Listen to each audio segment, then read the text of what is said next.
भविष्य में होने वाला है, जिसकी हम सभी हिंदू भाई कल्पना करते हैं। इस हिंदू साम्राज्य की स्थापना का सर्वप्रथम जो प्रमाण स्वतंत्र रूप से मिलता है, जब विदेशी आक्रांता हमारे यहाँ आकर के और हमारे देश को गुलाम बना चुके थे। सबसे पहले आप सभी को पता है कि मोहम्मद गोरी भारत में आक्रमण करके यहाँ पे शासन करने के लिए आया हुआ था। उसके बाद सल्तनत काल के बाद मुगल काल, और उसी मुगल के काल के समय जब औरंगजेब शासन कर रहा था,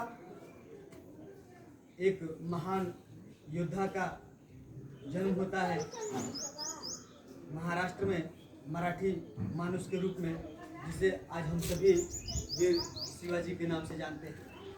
वीर शिवाजी एक ऐसे योद्धा थे जो अनेक प्रकार के युद्ध कलाओं को विकसित करने के लिए जाने जाते हैं। छापामार युद्ध किस प्रकार से और भी बेहतर हो सकता है, सबसे पहले उन्होंने ही इस प्रकार के युद्ध को बताया था।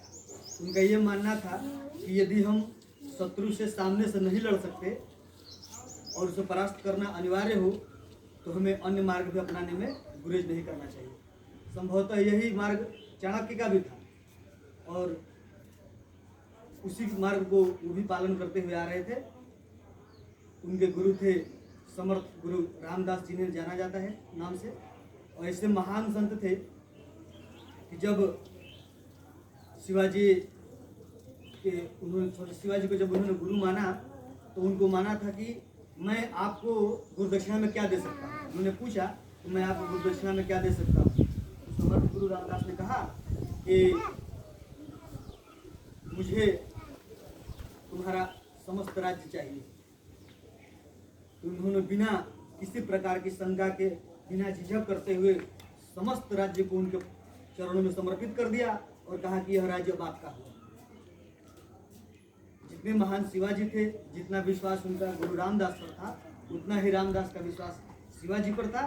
तुरंत ही उन्होंने, समर्थ गुरु रामदास ने अपने जो गिरुआ वस्त्र धारण किए हुए रहते थे, भगवा वस्त्र, उसमें से एक टुकड़ा फाड़ा और उनके माथे पे बांधते हुए कहा कि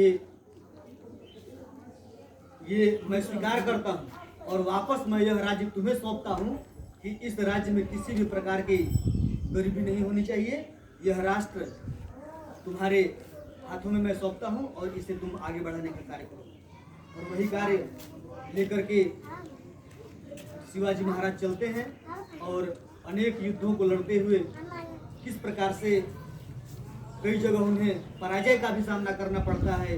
कई बार उन्हें जब देखते हैं कि मैं पराजित होने वाला हूँ, तो एक योद्धा के दिमाग में ये बातें हमेशा होनी चाहिए, यदि मैं किसी युद्ध में पराजित हो रहा हूँ या ऐसा लगे कि मैं वहाँ कमजोर पड़ रहा हूँ, तो वो उसे अन्य मार्गों पर भी विचार करना चाहिए। शिवाजी भी यही करते थे, हमें भी यही करना चाहिए। हम आज क्या करते हैं, जब हमें दिखता है कि एक मार्ग हमारे लिए अवरुद्ध हो रहा है, अर्थात कोई कार्य मैं करने जा रहा हूँ, उस कार्य में मुझे कठिनाई आ रही है और इतनी कठिनाई आ रही है कि मैं कर नहीं सकता, तो मैं दो कार्य करता हूँ। हम लोग दो कार्य करते हैं, या तो उसे छोड़ देते हैं या तो उसे लड़ पड़ते हैं। शिवाजी महाराज दोनों ही समय के अनुसार करते थे। जब छोड़ना होता था छोड़ते भी थे, और जब लड़ना होता था उसके लिए लड़ते भी। जब उन्हें लगता था कि मैं यह युद्ध हारूंगा, तुरंत संधि के लिए तैयार हो जाते, ताकि मैं बचा रहूंगा तो फिर भविष्य में अपनी साम्राज्य बना लूंगा। लेकिन अभी जो परिस्थिति है उसके सामने सामंजस्य बैठाने का कार्य करते थे। जब इनका राज्याभिषेक हुआ तभी इन्होंने प्रण लिया और कहा कि भारत एक हिंदू राष्ट्र है। और इस हिंदू राष्ट्र का अर्थ क्या है? गंभीर बात यह है, इस हिंदू राष्ट्र का अर्थ यह है कि इस देश में वसुधैव कुटुंबकम की बात करने वाले को ही पूजा जाए। इस देश में विश्व को परिवार मानने के साथ साथ समस्त पृथ्वी को अपनी माँ मानना हमारी परंपरा रही है। और जो भी इस व्यक्ति को मानेगा उसकी यहाँ पे पूजा की जाएगी, उसके लिए इस देश को निर्मित किया जाएगा। आप सभी उन्हीं के वंशज हैं, हम सब उनके वंशज हैं, और इसलिए हमें यह प्रतिज्ञा करनी चाहिए कि भारत एक हिंदू साम्राज्य बने, हिंदू राष्ट्र घोषित हो। और इसके लिए हम चाहे जिस भी प्रकार के प्रयत्न कर सकते हैं अवश्य करने चाहिए, क्योंकि हमारे हिंदू राष्ट्र से यह किसी को भी अर्थ नहीं निकालना चाहिए इसमें किसी भी प्रकार के वर्ग के साथ भेदभाव होने वाला है। क्योंकि जो यह मानता है कि समस्त पृथ्वी हमारी माँ है और सभी जो हिंदू भाई हैं वो एक माँ के पुत्र हैं, और जब एक माँ के जो पुत्र होते हैं वो आपस में भाई कहे जाते हैं, और जो भाई होते हैं वो आपस में लड़ने का तो सवाल ही नहीं। क्योंकि जब जीवन जीना है तो इसके लिए हम सबको मिलकर जीना है, इस देश को आगे बढ़ाना है, हम सबको मिलकर आगे बढ़ाना है। शिवाजी महाराज के विषय में ये भी कहा जाता है कि उनके अपने नवरत्न हुआ करते थे, और वे सभी नवरत्न अपने अपने क्षेत्र के विद्वान हुआ करते थे। कोई शैक्षिक कला में निपुण था, कोई संगीत कला में निपुण था, कोई साहित्य में निपुण था, किसी को राजनीति की अच्छी पकड़ थी, राजनीति में अच्छी पकड़ थी उसकी। ये ऐसे ऐसे श्रेष्ठ लोगों को वे अपने नवरत्नों में रखा करते थे, और इसका उद्देश्य मात्र इतना था कि राज्य का अधिक से अधिक कल्याण हो।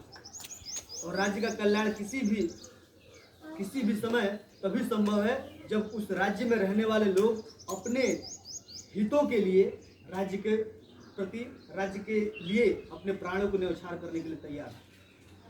आप सभी शिवाजी महाराज से प्रेरणा लेकर के इन्होंने जो किया भारत माता के दामन को बचाने के लिए, मुगलों के आतताई शासन से बचाने के लिए, वह हम सभी के लिए अनुकरणीय होना चाहिए।